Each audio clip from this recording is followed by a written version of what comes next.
Hey guys, welcome back in Kelvin commerce. तो आज हम अपनी शुरू करेंगे case based MCQs chapter number 2 के, जिसका नाम है प्रिंसिपल्स ऑफ मैनेजमेंट। आपने नॉर्मल एमसीक्यूज कर लिए हैं, आपने असर्शन रीजन एमसीक्यूज कर लिए हैं, तो आज बारी है करने का केस बेस्ड एमसीक्यूज। आपको एक केस स्टडी मिलेगी, उसके बेस पे आपको एक आंसर करना होगा। हमने आपको प्रीवियस चैप्टर में बताया था कि भाई पहले आपको क्वेश्चन पढ़ना है, और हमने ये भी बताया था भाई पहले क्वेश्चन क्यों पढ़ना है, पहले पूरा केस नहीं देखना है। क्वेश्चन इसलिए पढ़ना होता है, यहां तो आपको पता है कि आप चैप्टर नंबर 2 के एमसीक्यूज कर रहे हैं, बट वहां पर आपको पता नहीं होता कि आप कि जो केस है वो कौन से चैप्टर से दिया हुआ है। तो आप पहले क्वेश्चन पढ़ लेंगे तो ये क्लियर हो जाएगा कि भाई ये कौन से चैप्टर का केस स्टडी है। जैसे वो आइडेंटिफाई कर देगा कि भाई प्लानिंग के एक इसके अंदर से फीचर हाईलाइट करिए, प्लानिंग का प्रोसेस का कौन सा स्टेप है वो हाईलाइट करिए, तो इससे आपको पता चल जाएगा कि भाई ये प्लानिंग चैप्टर की केस स्टडी है। ठीक है जी, तो without wasting any time let's jump to our topic. चलिए केस नंबर 1 देखते हैं हम। केस नंबर 1 क्या है हमारा? केस नंबर 1 कहता है कि भाई after completing her bachelors in fashion designing from a well known college in France, Aarohi has opened a boutique in posh market in Bombay. एक लड़की है आरोही, जिसने फैशन डिजाइनिंग में बैचलर्स करने के बाद एक बुटीक खोला बॉम्बे में। She has divided the work in smaller units. उसने बड़े काम को छोटे छोटे कामों में बांट दिया। And each employee is well trained, और उसका हर एम्प्लॉय वेल ट्रेन्ड है to perform her task efficiently. The salesperson are allowed to close a deal with a buyer by giving a maximum of 5% discount. मतलब कि उसके जो sales में लोग हैं उनको छूट है कि वो 5% तक का डिस्काउंट दे सकते हैं। Whereas the decision to give any further discount rest with Aarohi as the final authority. अब यहां पर देखिए आरोही ने क्या कर रखा है कि भाई 5% तक, अप टू 5% तक का डिस्काउंट जो सेल्स पर्सन है वो दे सकता है। But if the buyer wants another discount, more discount than 5%, then Aarohi will decide that she will give the discount और नॉट। 5% तक तो वो दे सकते हैं उसके सेल्स पर्सन, बट उससे अगर ऊपर जाता है तो वो अथॉरिटी किसके पास है? वो आरोही के पास है।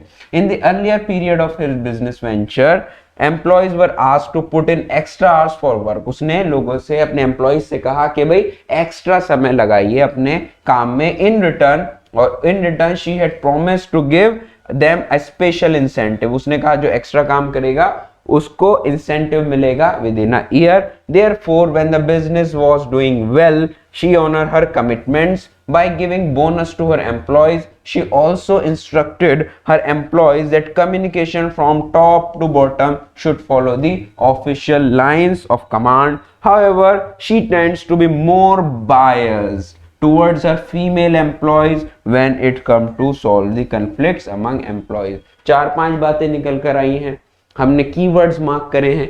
सबसे पहला, ऊपर वाले 2-3 लाइन में नॉर्मल उसने कहां से किया, कहां शुरुआत की। सबसे पहला उसने यहाँ पे कई बातें नोट करने के लिए, चलो हम नोट कर लेते हैं यहाँ पर। सबसे पहला उसने वर्क को स्मॉलर वर्क में बांट दिया, स्मॉल पार्ट्स में बांट दिया, उसने डिवाइड कर दिया, पूरे काम को डिवाइड कर दिया। दूसरी बात उसने क्या कही? दूसरी बात उसने कही है यहां पर, the sales person are allowed to deal with buyer, जो कि 5% तक का सेल्स पर्सन डिस्काउंट दे सकता है। जो सेल्स पर्सन है उसके पास कितना डिस्काउंट अलाउड है? उसके पास केवल और केवल 5% तक का डिस्काउंट अलाउड है। अगर उससे ऊपर कहानी जाती है तो आरोही विल डिसाइड। फिर क्या कहा उसने? फिर कहा हाँ, उसने कहा कि भाई एक्स्ट्रा काम कीजिए तो आपको एक्स्ट्रा पैसे मिलेंगे, बोनस या इंसेंटिव्स मिलेंगे। तो ये वाली बात भी यहाँ नोट कर लेते हैं। और कमिटमेंट उसने पूरी की है। उसने कमिटमेंट क्या किया है? कमिटमेंट उसने किया है बोनस और इंसेंटिव्स का। ये वाली बात भी यहाँ पर हो गई भाई, ठीक है। और क्या हुआ? और कमिटमेंट उसने पूरा किया। उसने कहा एक टॉप टू बॉटम जो कमांड्स हैं टॉप टू बॉटम में चलेंगी, यानी कि यहां पर एक और प्रिंसिपल फॉलो हुआ है। कमांड जो होगी official line of communication, official line of communication. ठीक है भाई, ये हमारा आ गया। फिर क्या कहा उसने, यहां पर सब कुछ ठीक चल रहा था, बस लास्ट की लाइन में उसने कह दिया कि जो आरोही है she tends to be more biased towards her female employees when it comes to solve the conflicts among employees. जब उसकी बारी आती है तो बायस्ड हो जाती है किसकी तरफ से, फीमेल एम्प्लॉयज की तरफ से। जब कोई प्रॉब्लम आई, जब उसको पास कोई केस जाता है तो वो फीमेल एम्प्लॉयज से बायस हो जाती है, यानी कि उनका साथ, मतलब एक भेदभाव वाला काम करती है। तो ये कुछ बातें आई हैं कि भाई काम को छोटे पार्ट में बांट दिया और सेल्स पर्सन को 5% तक का डिस्काउंट उसने बोल रखा है कि आप दे सकते हैं, उससे ज्यादा होगा तो मैं दूंगी। कमिटमेंट वो अपनी पूरी करती है, बोनस और इंसेंटिव की कमांड ऑफिशियल लाइन से चल रही है, बट फीमेल एम्प्लॉयज के साथ बायसनेस हो जाती है।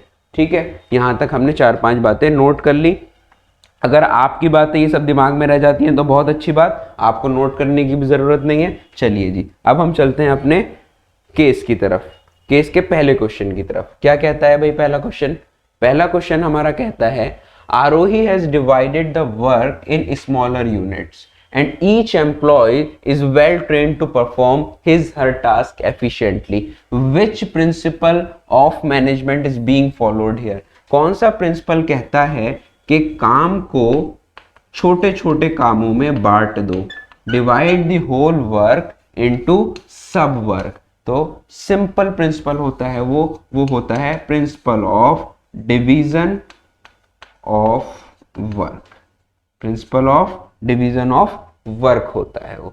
ठीक है जी, तो आंसर हमारा क्या हो जाएगा, principal of division of work, ये हमारा आंसर। सेंट्रलाइजेशन और डिसेंट्रलाइजेशन का मतलब क्या होता है, सेंट्रलाइजेशन का मतलब सारी अथॉरिटी वन हैंड में होती है, और डिसेंट्रलाइजेशन का मतलब जब हम अथॉरिटीज को बांट देते हैं, पावर्स को बांट देते हैं। डिसिप्लिन का मतलब होता है जब आदमी अपने कमिटमेंट्स को पूरा करता है, और ऑर्डर का मतलब होता है एक आदमी और material, there should be proper place of everything, there should be proper place of everything, that is man and material, and everything is available at its own respective place। ठीक है, वो होता है। तो आंसर हमारा क्या हो जाएगा, बड़े काम को छोटे भागों में बांटना is called division of work. इसी से क्या होगा, इसी से हमारी स्पेशलाइजेशन, और स्पेशलाइजेशन होगा, टाइम बचेगा, कॉस्ट बचेगी, ये सब हो जाता है। तो आंसर हमारा है B, that is principle of division of work. चलिए नेक्स्ट क्वेश्चन पे आते हैं। नेक्स्ट क्वेश्चन क्या कहता है, the salespersons are allowed to close a deal with a buyer by giving a maximum of 5% discount, whereas the decision to give any further discount rests with Arohi as the final authority। अब हमने यहां पर भी noting कर रखी थी, ये देखिए कि ये वाला प्रिंसिपल आया, इस पे हमने काम कर लिया। सेल्स पर्सन को 5% तक का डिस्काउंट अलाउड है। तो ये क्या कहना चाह रहा है, ये कहना चाह रहा है हमसे, आरोही ने अपनी पावर्स सेल्स पर्सन को दे रखी हैं, but up to the 5% of discount. उससे ज्यादा होगा, अगर 5% से ज्यादा होगा तो डिसीजन कौन लेगा, डिसीजन आरोही लेगी। तो यहां पर क्या किया, उसने अपनी पावर्स को बांट दिया सेल्स पर्सन में, तो दिस इज कॉल्ड डिसेंट्रलाइजेशन। अपनी पावर्स को बांट देना, इट मींस डिसेंट्रलाइजेशन। बट अगर उससे ज्यादा है तो उसने पावर्स किसने रखी है अपने पास, उसकी पावर सिर्फ और सिर्फ आरोही के पास है। ठीक है, तो ये कौन सा प्रिंसिपल फॉलो हो रहा है, फाइनल अथॉरिटी उसके पास है, 5% तक की अथॉरिटी सेल्स पर्सन के पास है। तो यहां पे इसने डिसेंट्रलाइजेशन किया है और अथॉरिटी अपने हाथ में रखी, उसने डिसेंट्रलाइजेशन भी किया है। तो आंसर हमारा पहला ही हो जाएगा, centralization and decentralization. Authority and responsibility का मतलब, अगर आप किसी को अथॉरिटी देते हैं तो उसके अंदर बैलेंस होना चाहिए अथॉरिटी में और रिस्पॉन्सिबिलिटी में। ठीक है, सेंट्रलाइजेशन और डिसेंट्रलाइजेशन ये आ गया। Unity of command, unity of command, आप एक ही बॉस से ऑर्डर रिसीव करेंगे और उसी को रिपोर्ट करेंगे। Unity of direction, one head one plan, सारे लोगों को एक गोल की तरफ मूव करना है। तो यहां पर आंसर हमारा क्या होगा, सेंट्रलाइजेशन एंड डिसेंट्रलाइजेशन, क्योंकि आरोही ने अपनी पावर्स को बांट दिया है बट फाइनल अथॉरिटी उसने अपने पास रखी है, that is centralization and decentralization. Answer हमारा हो गया ए। ठीक है जी, चलिए नेक्स्ट चलते हैं। नेक्स्ट क्या कहता है, therefore when the business was doing well she honoured her commitment by giving bonus to her employees, which principle of management is being highlighted here। देखिए बस इसी से हमारा आंसर आ जाएगा। जब उसने कहा कि उसने अपनी कमिटमेंट पूरी की है, she honored her commitment, तो कमिटमेंट का मतलब होता है अपनी जबान पर रहना, जो उसने वर्ड्स कहे थे उसके ऊपर रहना। कमिट जो कर दिया, अगर मैं कह रहा हूं सर मैं कल 9 बजे आऊंगा तो मैं 9 बजे आऊं, ये मेरी कमिटमेंट है। मैंने कहा कि मैं आपको बोनस दूंगा और मैं दे रहा हूं आपको, तो ये मेरी कमिटमेंट है। अगर मैं बोनस नहीं दूंगा कह करके, आपसे मैंने कुछ काम कराया और उसके लिए मैंने आपको पे नहीं किया, तो मैं अपनी कमिटमेंट से पीछे हटा। तो कमिटमेंट की बात जहां आती है दैट इज कॉल्ड डिसिप्लिन, कि आपने जो बात कही है आप उस पर पूरे करिए उस बात को, जितनी देर में, जितने समय में, जितने पैसों में कहा है आपने उस काम को कीजिए। बार बार ऊपर नीचे करना is not good, it means you are violating the principle of discipline. तो उसने कमिटमेंट की और कमिटमेंट को पूरा किया, तो he is performing the principle of discipline. Principal of discipline is the answer. Principle of order का मतलब हमने बताया था आपको, मैन एंड मटेरियल की प्रॉपर प्लेस होनी चाहिए, जो कि इस केस में कहीं नहीं है। यूनिटी ऑफ डायरेक्शन का मतलब होता है वन हेड वन प्लान, यानी कि सब लोगों को एक ही डायरेक्शन में मूव करना है इस गोल की तरफ। जैसे कि फुटबॉल मैच होता है ना, सब लोग एक ही तरफ गोल करते हैं, एक टीम के लोग एक तरफ, एक टीम के लोग एक तरफ, तो सारे लोग एक ही तरफ मूव करेंगे तो सबका फायदा है। रेम्युनरेशन ऑफ एम्प्लॉइज का मतलब होता है कि भाई आप पैसा उतना दें, आप उतना पैसा दें कि आपकी कंपनी अफोर्ड कर सके, और उतना पैसा दें कि जो सामने वाला है उसकी जो बेसिक नेसेसिटीज हैं उसकी एक अच्छी लाइफ वो अपनी मेंटेन कर सके। ऐसा ना हो कि आपकी कैपेसिटी से बाहर हो, या फिर ऐसा ना हो कि उसकी कैपेसिटी से इतना ज्यादा कम हो कि वो अपनी नेसेसिटीज और लाइफ को अपने मेंटेन ना कर पाए। तो यहाँ पर सीधा आंसर हो गया, कमिटमेंट की बात की थी तो डिसिप्लिन आंसर। बाकी हमें चारों डिस्कस करने होते हैं तो हमने आपके साथ चारों डिस्कस कर लिए। चलिए जी नेक्स्ट क्वेश्चन पे आते हैं। नेक्स्ट क्वेश्चन क्या कहता है, देखिए आंसर भी यही है। नेक्स्ट क्वेश्चन क्या कहता है, Arohi tends to be more biased towards female employees when it comes to solve the conflicts among employees, which principle being violated। देखिए भाई वो जो है बायसनेस है, वो बायस्ड हो जाती है टुवर्ड्स हर फीमेल एम्प्लॉइज, तो इसका मतलब डिस्क्रिमिनेशन।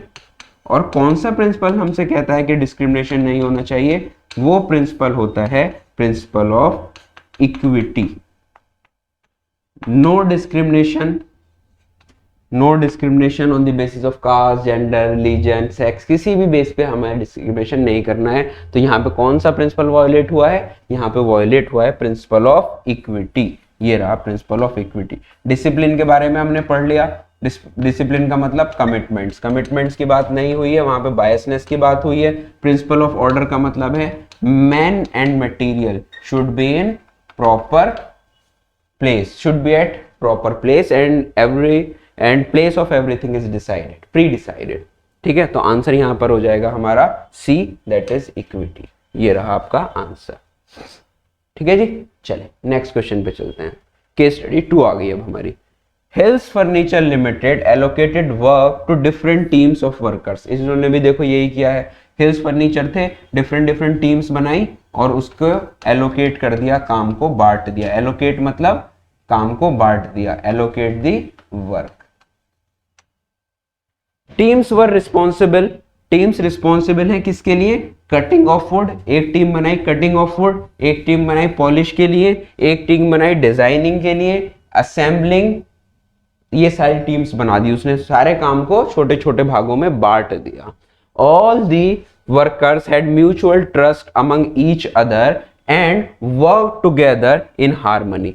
सारे जो वर्कर्स हैं वो एक दूसरे के ऊपर विश्वास करते हैं और हार्मनी, पीसफुल एनवायरनमेंट में आसानी के साथ बिना लड़ाई झगड़े वो अपना काम करते हैं। ये बड़ी अच्छी चीज है। अगर काम नहीं करेंगे, लड़ झगड़ के काम करेंगे, एक तो ट्रस्ट, म्यूचुअल ट्रस्ट नहीं होगा।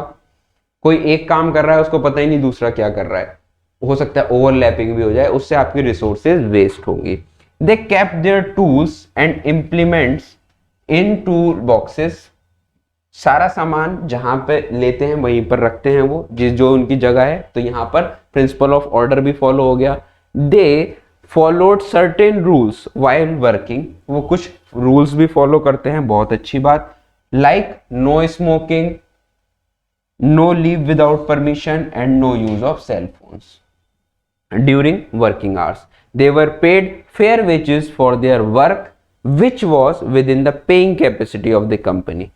वो अच्छी उनको फेयर वेजेस मिल रही है और वो पेइंग कैपेसिटी के अंदर है कंपनी की, कि कंपनी उनको जितना पे कर रही है वो अफोर्ड कर रही है। बहुत ज्यादा नहीं है, कम नहीं है, वर्कर्स के हिसाब से उनको ठीक मिल रही है और कंपनी के हिसाब से वो उनको ठीक दे रही है, उससे ज्यादा नहीं है। वो कंपनी के लिए वो ज्यादा पैसे नहीं है। चलेंगे अब इसके बेस पे क्वेश्चन पढ़ते हैं। Hills furniture limited allocated work to different teams. बात वही है, एक बड़े काम को छोटे छोटे भागों में बांट दिया। Teams were responsible for cutting, polishing, designing, assembling. Which of the following is an advantage of following principle of management being referred here. अब यहां पर कौन सा प्रिंसिपल फॉलो हुआ है? यहां पर प्रिंसिपल फॉलो हुआ है डिवीजन ऑफ वर्क। अब जब डिवीजन ऑफ वर्क होता है, आपको पता ही है क्या होगा, जब एक बंदा एक ही काम में एक्सपर्ट हो जाएगा। पॉलिशिंग में मान लो, पॉलिशिंग का एग्जांपल लेते हैं, वो बार बार पॉलिश ही कर रहा है, रोज पूरा दिन पॉलिश ही कर रहा है, तो वो अपने काम में एक्सपर्ट हो जाएगा। और जब वो काम में एक्सपर्ट हो जाएगा तो समय बचेगा, रिसोर्सेज बचेंगी, कॉस्ट कम हो जाएगी, अल्टीमेटली आपका प्रॉफिट बढ़ जाएगा। तो to prevent confusion regarding task to be done, to for enhancing specialisation, to ensure loyalty and devotion, to raise a spirit of mutual trust. तो आंसर सबसे अच्छा हमें दिख रहा है डिवीजन ऑफ वर्क से स्पेशलाइजेशन। डिवीजन ऑफ वर्क से क्या होगा? बंदे का स्पेशलाइजेशन हो जाएगा। टू प्रिवेंट कंफ्यूजन रिगार्डिंग, यहाँ पे कंफ्यूजन की कोई बात नहीं है। लॉयल्टी, क्योंकि उसको एक ही काम करना है, कंफ्यूजन तो है ही नहीं। लॉयल्टी एंड डिवोशन, ये चीज भी नहीं है। तो आंसर हमारा परफेक्ट होता है B, that is for enhancing specialisation. ठीक है जी, चलिए नेक्स्ट क्वेश्चन पे। नेक्स्ट क्वेश्चन क्या कहता है हमारा? All the workers had mutual trust amongst each other.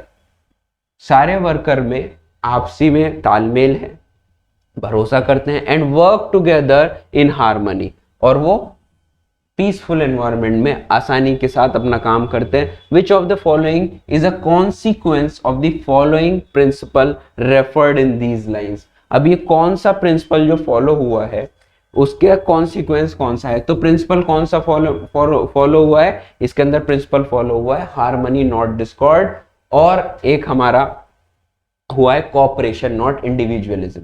ये हमारी दो टेलर के प्रिंसिपल हैं। वैसे आपसे पूछा नहीं है, मैं आपको बता रहा हूं। एक तो फॉलो हुआ है यहां पर harmony not Discord,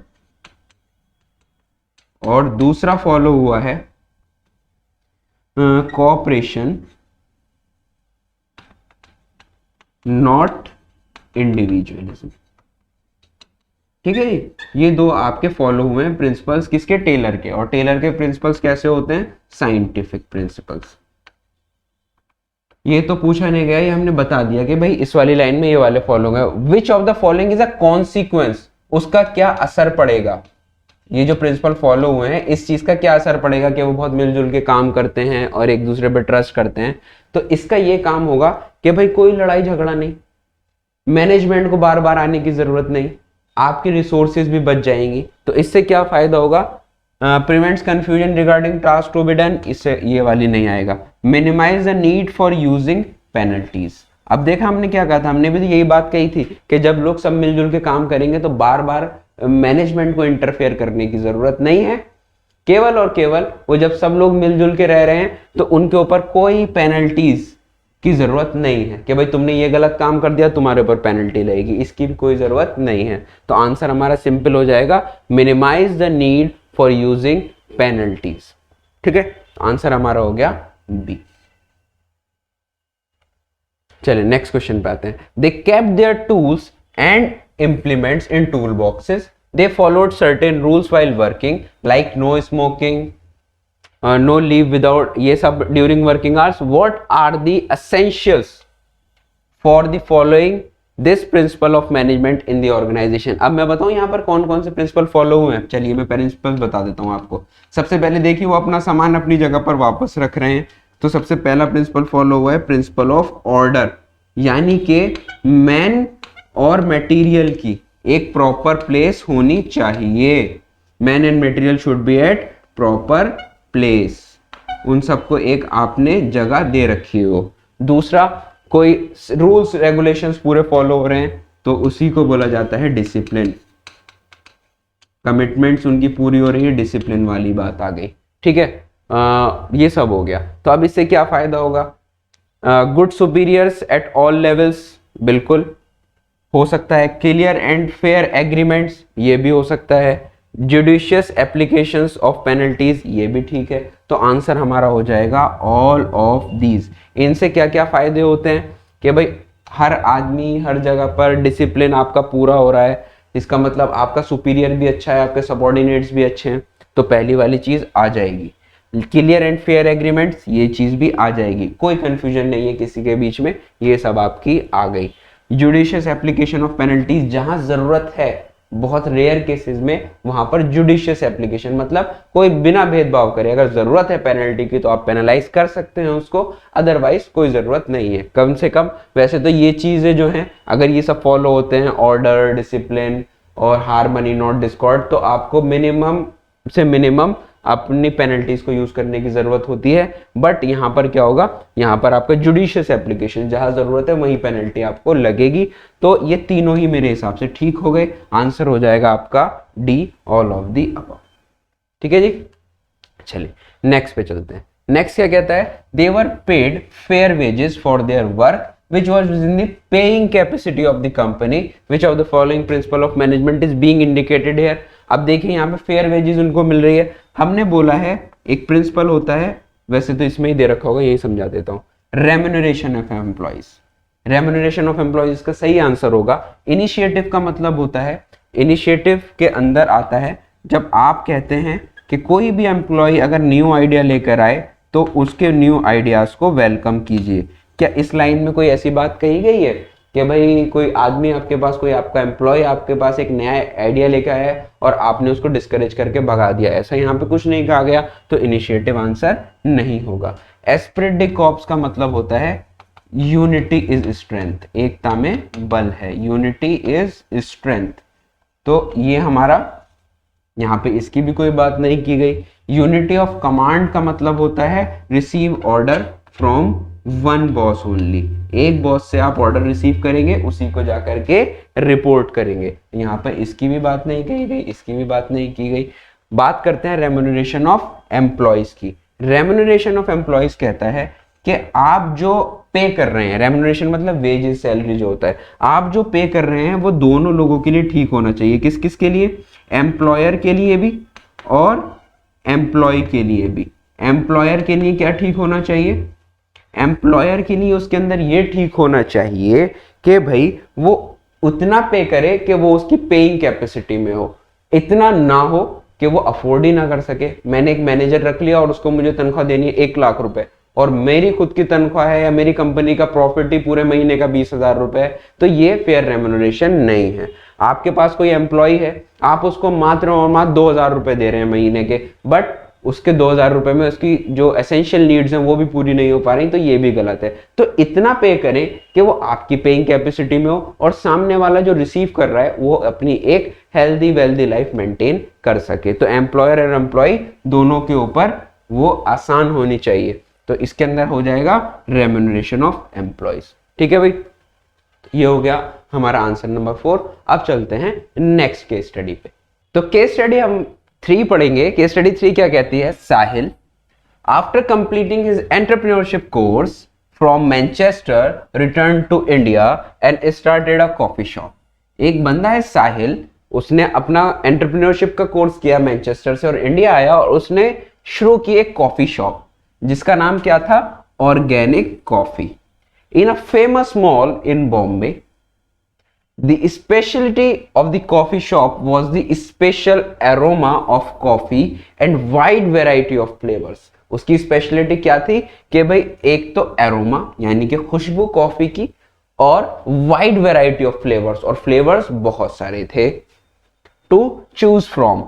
Somehow the business was neither profitable nor popular. But उसके बाद भी उसका बिजनेस क्या था, एक तो उसमें प्रॉफिट नहीं हो रहा था और वो पॉपुलर भी उतना नहीं हुआ जिस हिसाब से उसने सोचा था.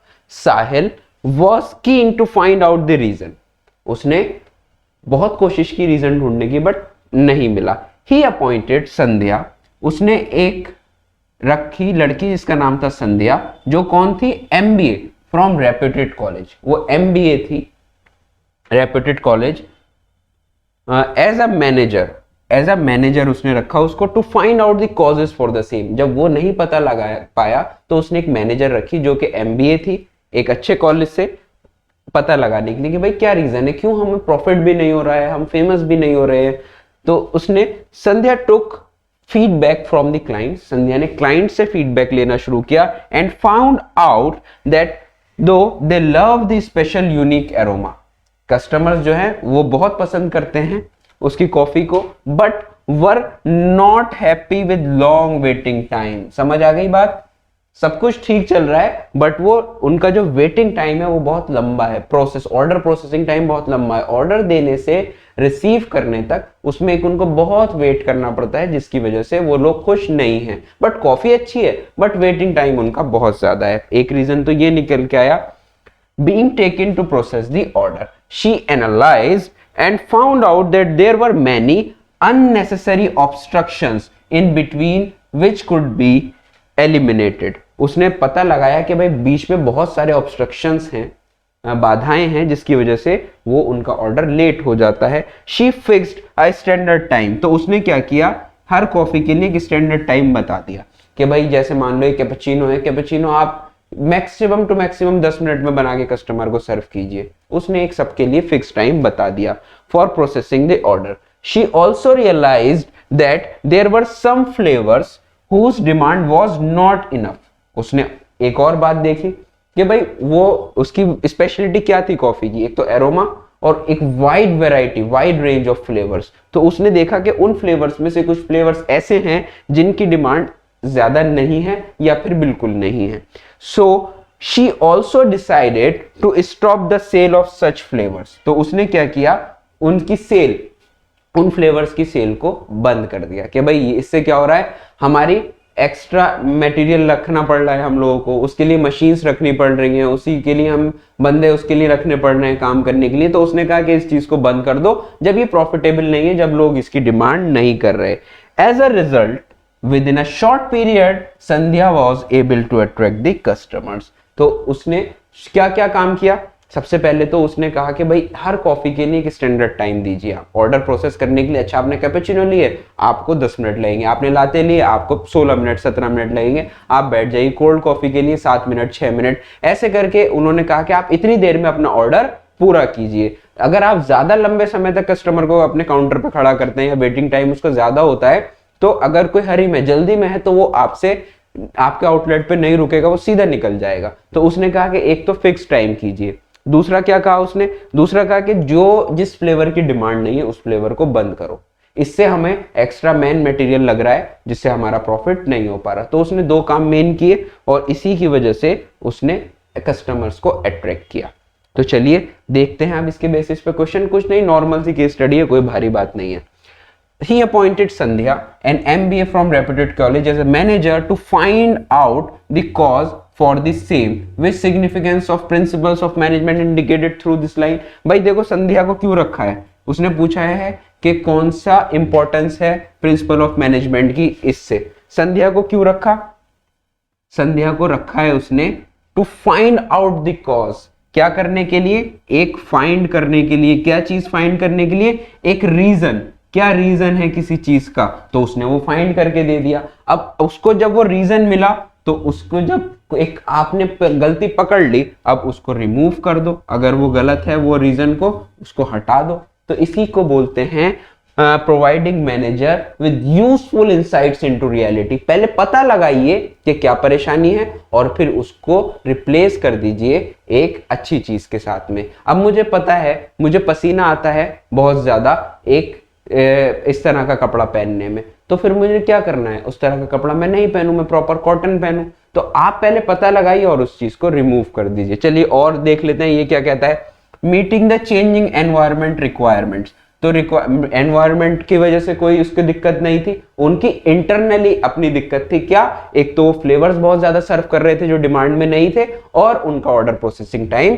बहुत ज्यादा था। ठीक है, तो ये वाली बात हमारी नहीं होगी। Management, training, education and research, education and research और ट्रेनिंग की कोई बात इन लाइंस में नहीं कही गई है। केवल आपको, अब ऐसा नहीं है कि आप केस में कहो कि नहीं सर आपने कहा है कि वहां पे केस में, आपको केवल और केवल यहां पे जो लाइन कोट की गई है उसमें से आंसर निकालना है। उसको क्यों रखा गया है, उसको एक रीजन फाइंड आउट करने के लिए रखा गया है कि भाई तुम पता लगाओ कि हम प्रॉफिटेबल क्यों नहीं है, हम फेमस क्यों नहीं है। तो ये वाली भी बात नहीं।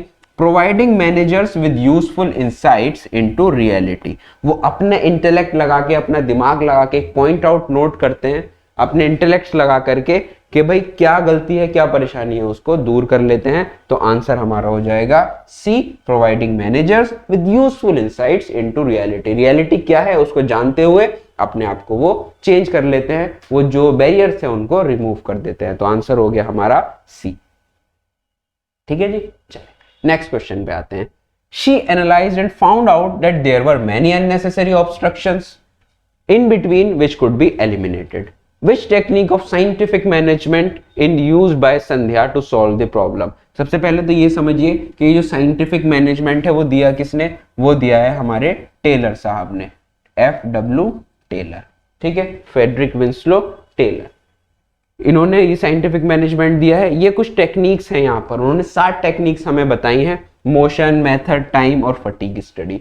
मोशन स्टडी क्या कहता है, मोशन स्टडी कहता है कि हमें जितनी भी अननेसेसरी हमें रिमूव करनी चाहिए, रिमूव अननेसेसरी मूवमेंट्स, सारी अननेसेसरी मूवमेंट्स को हमें रिमूव करना चाहिए। मोशन स्टडी ये कहता है। मेथड स्टडी क्या कहता है, मेथड स्टडी कहता है there should be one best method to perform a job. Fatigue study क्या कहता है, फटीग स्टडी कहता है there should be proper rest intervals in between the work, और वो प्रॉपर रेस्ट इंटरवल थोड़ी देर बाद हो, कितने हो, पूरे दिन में, उसको देखना है। टाइम स्टडी कहता है there should be an ideal time to perform the job, आपके पास एक आइडियल टाइम होना चाहिए। अब जरा देख लो, इनमें मैंने आपको चारों बता दिए, चारों में से अब आपकी स्टडी दोबारा पढ़िए। She analyse and found that there were many unnecessary obstructions in between which could be eliminated. उसने बताया कि भाई टाइम उनको ज्यादा क्यों लग रहा है, कि ऑब्स्ट्रक्शंस बहुत है, आपको एक काम यहां करना है, फिर एक काम वहां करना है, वो मशीन खाली नहीं है, फिर आपको वेट करना है, अननेसेसरी मूवमेंट्स बहुत ज्यादा हैं। तो अननेसेसरी मूवमेंट्स को हटाइए ना। अगर मैं यहाँ पे बैठा हूं, मेरा गोदाम 5 किलोमीटर दूर है, पहले मैं सामान वहां रखता हूं, फिर वहां से वापस मंगाता हूं, फिर कस्टमर को देता हूं, तो मैं अपने गोदाम को पास लेके आ जाऊं ना, या मैं गोदाम के पास चला जाऊं। तो ऐसा हमें मैनेज करना है कि अननेसेसरी ऑब्स्ट्रक्शंस हमारे हट जाए, जिसकी वजह से हमारे टाइम और रिसोर्सेज सेव हो सके। तो वो कह रही है इनमें से कौन सी होगी, तो इनमें से ऑब्वियस है, जब उसने अननेसेसरी ऑब्स्ट्रक्शंस की बात की है तो अननेसेसरी मूवमेंट्स की बात हमने कहां की थी, हमने बात की थी मोशन स्टडी में। तो आंसर हमारा सिंपली हो जाएगा, answer is a, motion study. Motion study कहता है अननेसेसरी मूवमेंट्स को हटा दीजिए। चले नेक्स्ट क्वेश्चन पे आते हैं। She fixed a standard time for processing the order, which of the following is an advantage of using the technique. देखिए भाई, स्टैंडर्ड टाइम के लिए आपके लिए टाइम स्टडी होती है। तो टाइम स्टडी का क्या फायदा होता है, टाइम स्टडी में आप बताते हैं कि भाई किसी भी चीज का एक आइडियल टाइम होना चाहिए, किसी भी चीज का एक आइडियल टाइम होना चाहिए। अब भाई उसने ये आइडियल टाइम क्यों बताया, आइडियल टाइम उसने कहा कि भाई आप अपनी जॉब 10 मिनट में पूरी कीजिए, और इसी के बेस पे आपको पैसा भी मिलेगा। अगर आइडियल टाइम, साइंटिफिक स्टडी क्या कहता है कि आप सबको एक जैसा पैसा मत दीजिए, आप पर पीस के हिसाब से पैसा दीजिए। अगर आप सक्षम है उतना काम उतनी देर में करने में तो आपको पैसा मिलेगा, अदरवाइज आपका पैसा काट लिया जाएगा। होता है ना कि भाई अगर आपने इसके 20 पीस बनाए हैं तो आपको पैसा मिलेगा, अगर 20 से कम बनाए हैं तो आपका पैसा काट लिया जाएगा। तो ये जो टाइम है किस लिए होता है, टाइम स्टडी हमारी क्यों होती है, एक आइडियल टाइम करने के लिए, और हम बताते हैं कि आपको ये चीज कितनी देर में बनानी है। तो आइडियल टाइम का फायदा, to find one best way of doing a job, ये तो भैया मेथड स्टडी है, यहां से टाइम से कोई मतलब नहीं। To eliminate the unproductive movements, ये हमारी मोशन स्टडी है, यहां से टाइम का कोई मतलब नहीं।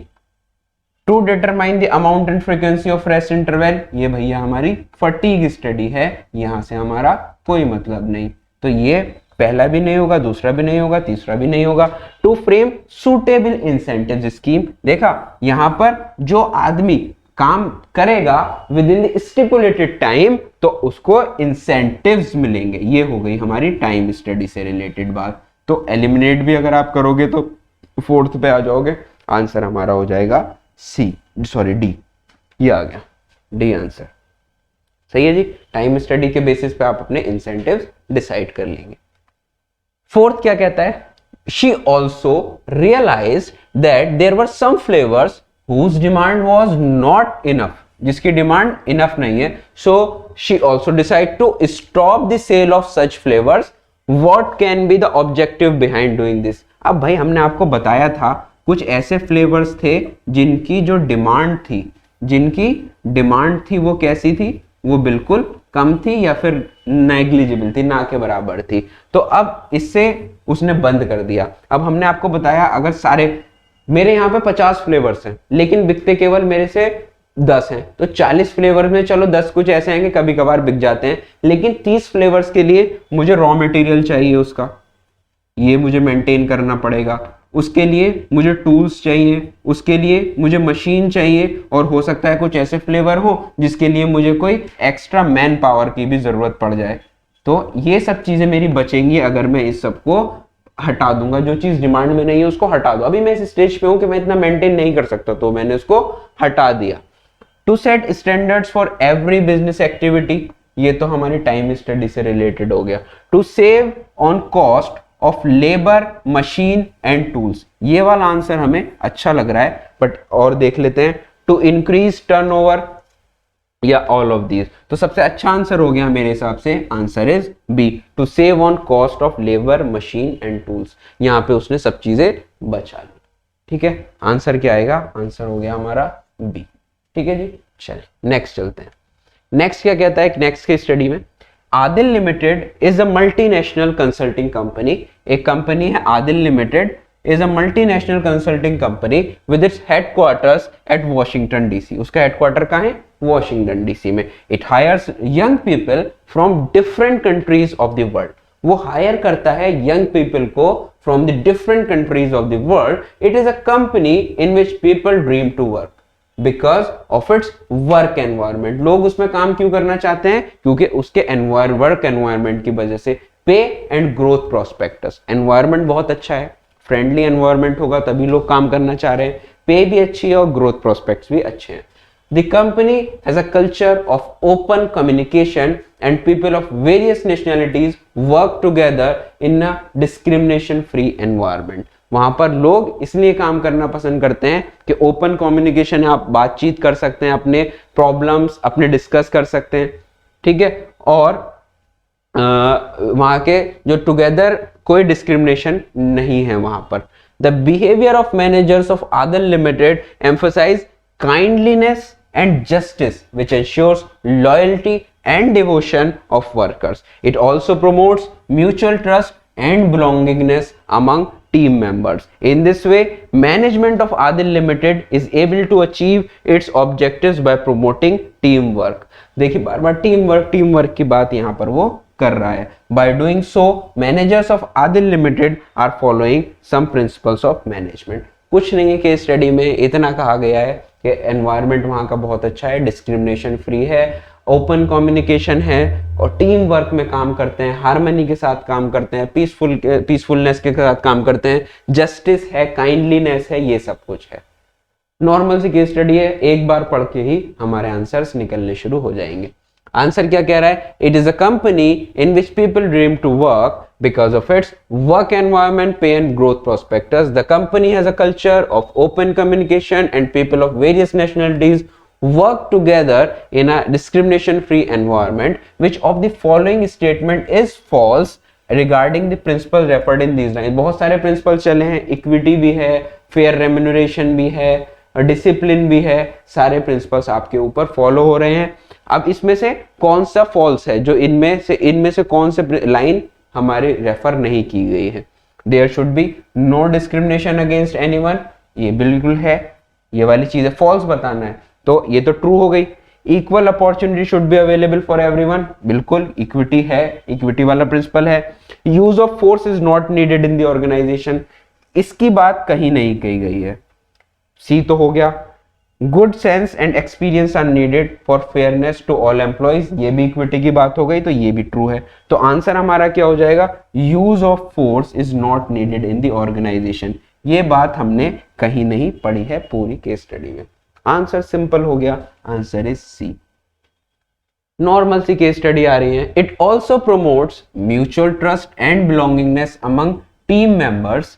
In this way, management of Adil Limited is able to achieve its objective by promoting teamwork. Teamwork. Which principle of management is referred here? Simple बात है, यहाँ पर फेयोल का एक प्रिंसिपल फॉलो हुआ है. चलिए, मैं नहीं बता रहा, मैं इनके हिसाब से बताता हूँ.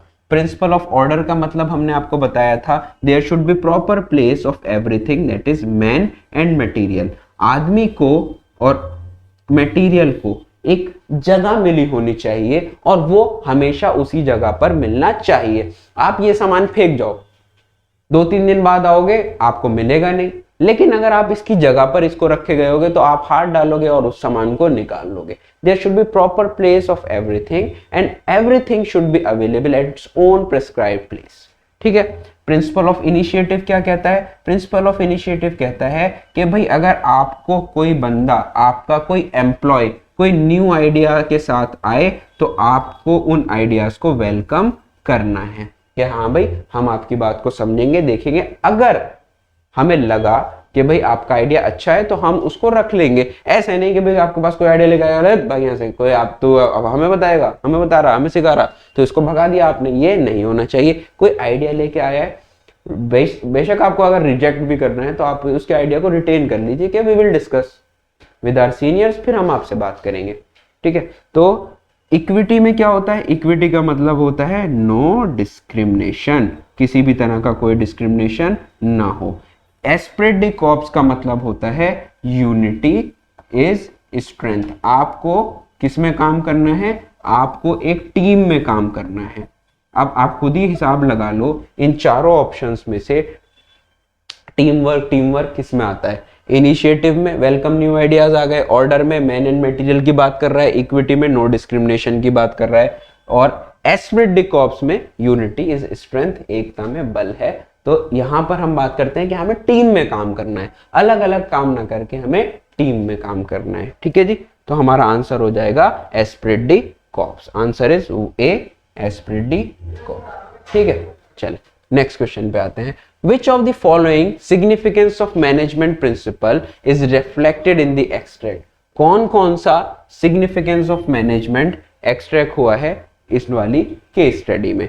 Meeting the changing environment requirement, management training, education and research, providing managers with useful insight into reality, fulfilling social responsibility. भाई चारों में से कौन सा आपको अच्छा लगा? हमें तो यहाँ पर अच्छा लगा फुलफिलिंग सोशल रिस्पॉन्सिबिलिटी, क्योंकि यहाँ पर टीम वर्क की बात की गई है, यहाँ पर काइंडलीनेस की बात की गई है, यहाँ पर जस्टिस की बात की गई है, यहाँ पर नो डिस्क्रिमिनेशन की बात की गई है. तो fulfilling social responsibility. Meeting changing requirement हमने नहीं देखा, ट्रेनिंग एजुकेशन की बात नहीं हुई, विद यूजफुल इंसाइट कोई प्रॉब्लम थी उसका कोई सॉल्यूशन की भी बात नहीं की गई. तो ये तीनों हमारे नहीं होंगे, केवल और केवल हमारे क्या हो जाएगी? Fulfilling social responsibility. तो आंसर हमारा हो गया सिंपली डी. ठीक है. देखिए भाई यहाँ पर सोशल रिस्पॉन्सिबिलिटी किसने हुआ? जस्टिस की बात की गई, हमने नो डिस्क्रिमिनेशन की बात की गई. ठीक है. यहाँ पर ये सब बात की गई, यहाँ पर टीम वर्क की बात की गई, यहाँ पर काइंडलीनेस की बात की गई, ये सब हमारी बातें की गई हैं। ठीक है, तो आंसर हमारा सिंपली हो गया, answer is D. So guys, उम्मीद करता हूं यहां तक आपके केस स्टडीज अच्छे से समझ आई होंगी। हमने 4 केस स्टडीज करी, 4 केस स्टडीज में हर केस स्टडी में 4 से 5 क्वेश्चन थे, उसके बेस पे हमने एमसीक्यू किया। हमने आपको यह भी बताया कि भाई जब आपके पेपर में केस स्टडी आएगी तो आपको पहले क्वेश्चन पढ़ना है, केस स्टडी मत पढ़िएगा, आपका ध्यान नहीं भटकेगा। पहले क्वेश्चन पढ़ लोगे केस स्टडी का तो आपको ज्यादा आसानी हो जाएगी कि भाई कौन से चैप्टर से केस स्टडी आई है। तो तब तक के लिए जुड़े रहिए, बने रहिए, हंसते रहिए, मुस्कुराते रहिए और कीप ग्रोइंग विद केल्विन।